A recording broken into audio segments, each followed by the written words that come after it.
प्रक्रिया अधिग्रहण की प्रक्रिया राष्ट्रीय राजमार्ग अधिनियम के तहत बनाए गए कानून के हिसाब से चलता है।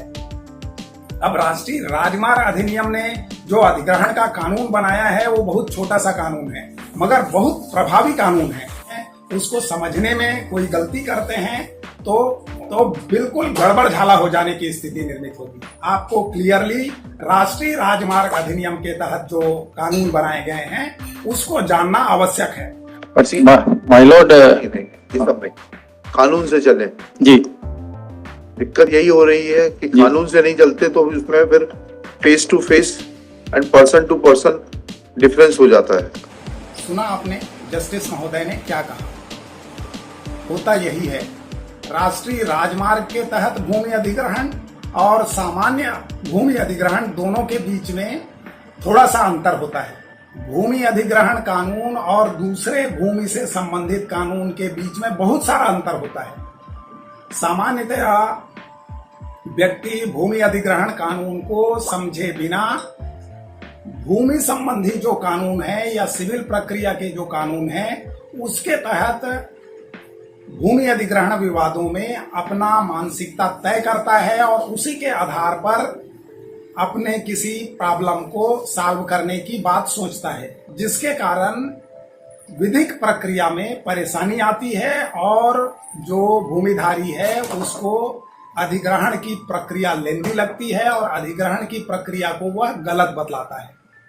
साथियों, राष्ट्रीय राजमार्ग अधिनियम जो 2013 का भूमि अधिग्रहण अधिनियम है उससे थोड़ा अलग इसलिए है कि 2013 में जो भूमि अधिग्रहण पारित की गई थी उसमें से कुछ धाराओं और कुछ अध्याय के प्रावधानों को राष्ट्रीय राजमार्ग अधिनियम के तहत कम कर दिए गए हैं।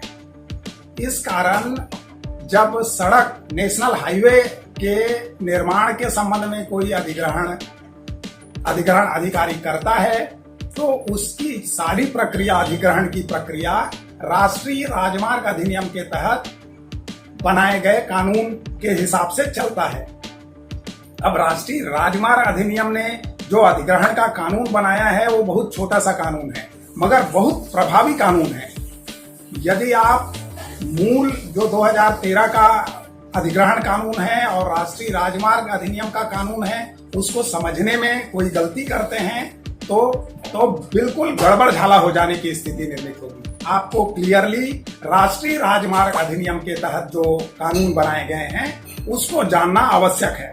अब राष्ट्रीय राजमार्ग अधिनियम के तहत जो छोटा सा कानून है उसके तहत भूमि अधिग्रहण की क्या प्रक्रिया है या राष्ट्रीय राजमार्ग अधिनियम क्या है उसको समझने के लिए एक छोटा सा विश्लेषण मैं आपके सामने करता हूं। मैं स्क्रीन में राष्ट्रीय राजमार्ग अधिनियम के प्रमुख कानूनों को, प्रमुख धाराओं को सामने रखता हूं और उसके संबंध में चर्चा करता हूं।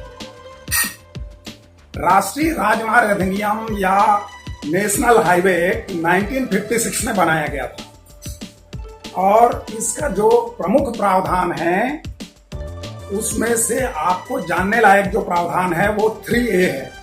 धारा 3 का 3A एक नोटिफिकेशन को इंगित करता है।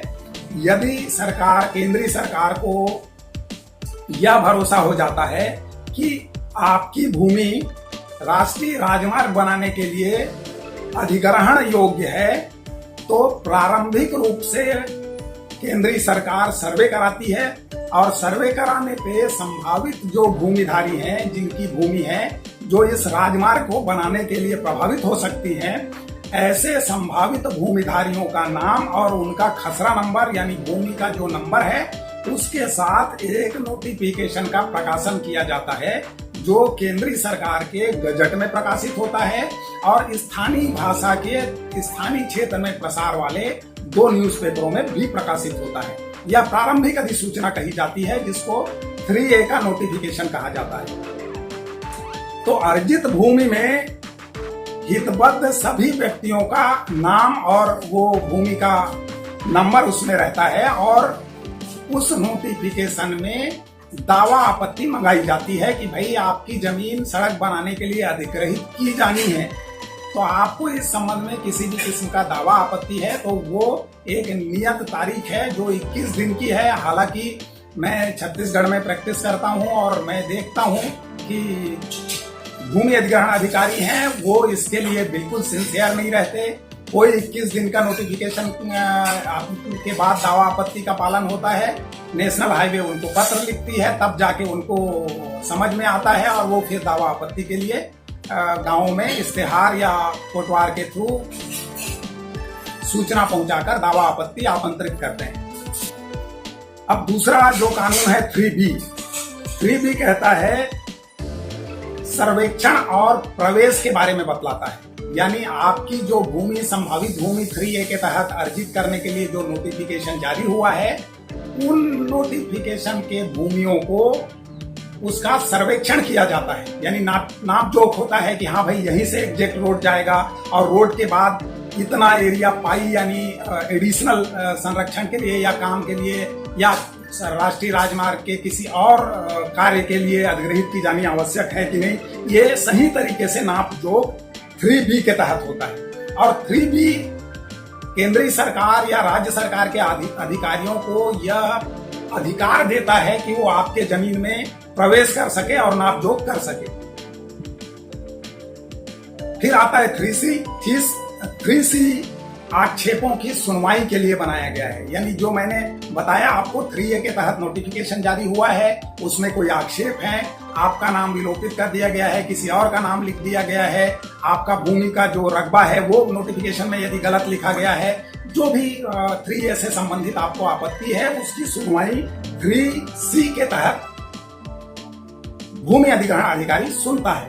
सामान्यतः भूमि अधिग्रहण अधिकारी किसी क्षेत्र के SDM या ADM होता है। 3A आक्षेपों की सुनवाई हो गई। सुनवाई होने के बाद जब भूमि अधिग्रहण अधिकारी यानी SDM पूरी तरीके से संतुष्ट हो गया कि ये सड़क बनाने के लिए अमुक व्यक्तियों की और अमुक खसरा नंबर की इतने रकबे की जमीन की आवश्यकता है, संतुष्ट होने के बाद तो हम आए थे। 3C की सुनवाई पूरी हो गई, आक्षेपों की सुनवाई पूरी हो गई, तब फिर भूमि अधिग्रहण अधिकारी यानी SDM 3D की घोषणा के लिए दस्तावेज तैयार करके नेशनल हाईवे को भेजता है और नेशनल हाईवे 3D की अधिसूचना राजपत्र में प्रकाशित करता है। फिर वही प्रक्रिया होती है, स्थानीय भाषा के 2 समाचार पत्रों में 3D का प्रकाशन होता है।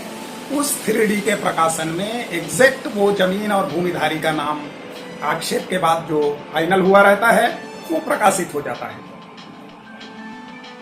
और 3D के प्रकाशन के बाद भूमि आत्यंतिक रूप से सभी विलंगमों से मुक्त होकर केंद्रीय सरकार में निहित हो जाती है।